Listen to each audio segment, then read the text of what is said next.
pendekatan top down. Nah, jadi yang pertama saya akan melihat gambaran dari makroekonominya. Nah, jadi perumpamaannya nih seperti misalkan kita mau jalan jauh gitu ya, mau traveling.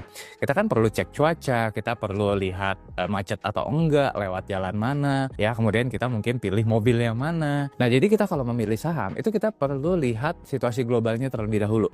Ya, misalkan suku bunga lagi tinggi atau lagi rendah, ya kemudian kebijakan fiskal seperti apa nih, ya kemudian juga arah dari pengendali, ya misalkan Donald Trump ya sekarang ya, itu ke arah mana ya, termasuk kalau di Indonesia ya Pak Prabowo itu arahnya kemana sih. Nah, itu kita perlu lihat teman-teman. Kalau kita bicara mengenai akhir 2025 ya kita bisa bilang bahwa suku bunga udah mulai turun ya, risiko seperti perang dagang itu tetap ada tapi nggak terlalu parah.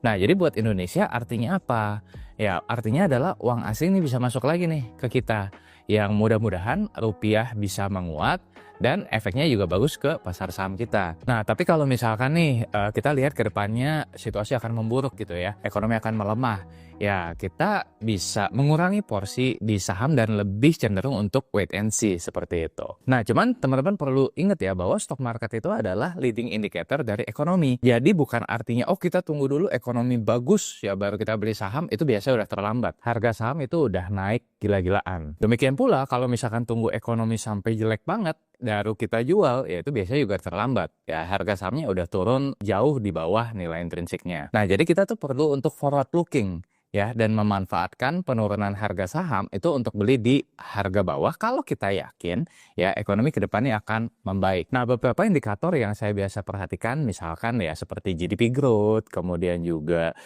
inflasi, kemudian juga arah suku bunga, ya kemudian juga PMI manufaktur dan beberapa indikator lainnya. Nah, jadi setelah kita punya